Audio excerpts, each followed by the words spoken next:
survivors. While emergency crews are still pulling at least 65 innocent American bodies out of the Potomac River, our president is on TV blaming this deadly crash on minorities and women. So let's not mince words. The president's press conference was despicable, and everything he said was to avoid his own personal responsibility for this tragedy. And make no mistake, Donald Trump is personally responsible for this tragedy. One of the first things he did as president was to fire the head of the TSA, fire the entire Aviation Security Advisory Committee, who are the people responsible for examining safety issues at airlines and airports, to freeze the hiring of air traffic controllers, a group of essential workers already stretched to their limits, and to fire nearly 100 top FAA security officers. The head of the Federal Aviation Administration himself, a man who was unanimously confirmed by the Senate in 2023 for his skill and competence, was forced to retire 1 year into his 5-year term after facing relentless criticism from Elon Musk because he dared to fine SpaceX for failing to follow safety requirements. And Donald Trump took all of these steps to make us less safe while simultaneously hiring a completely inappropriate and unqualified Fox News host to lead the military and an MTV star to be Secretary of Transportation. And now we have had an unnecessary, tragic mid-air collision that includes the aviation industry and the military. So those deaths are on their hands. We should be having a thorough and transparent investigation on what happened and what went wrong, but we are never going to get that from this administration. What we are getting is press conferences blaming DEI. So let's be clear. From the moment Trump was sworn in, he has done nothing but demonize and undermine federal workers. These humble heroes who go to work every day and keep us safe. The dedicated experts who are trained to help Americans prevent and mitigate and respond to emergencies and tragedies.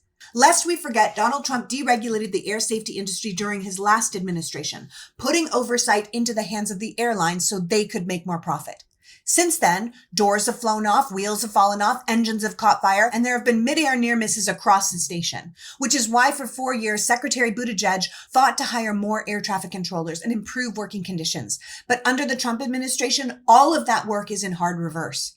There is a value to competent federal agencies and workers. They keep us safe and they keep us healthy.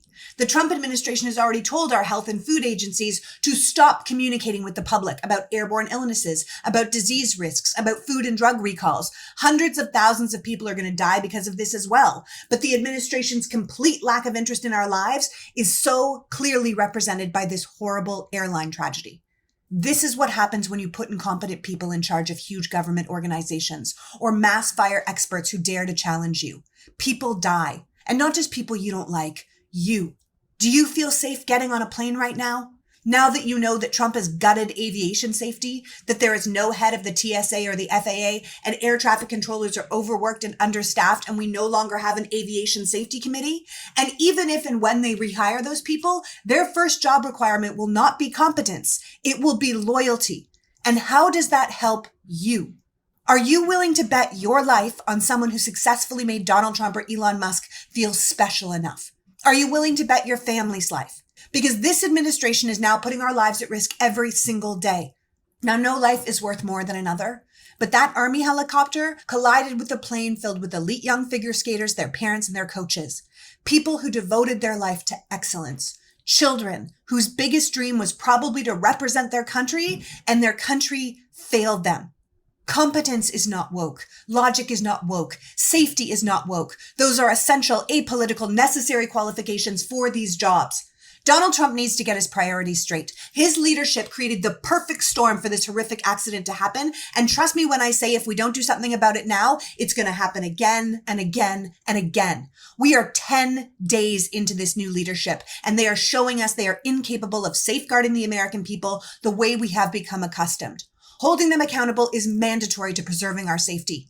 To be clear, the Democrats issued a safety warning for aviation last week. The Republicans ignored it, allowed these firings to happen while pushing through the Pete Hegseth nomination as the head of the military, knowing full well he wasn't up to the job. I know politics shouldn't matter here, but they do.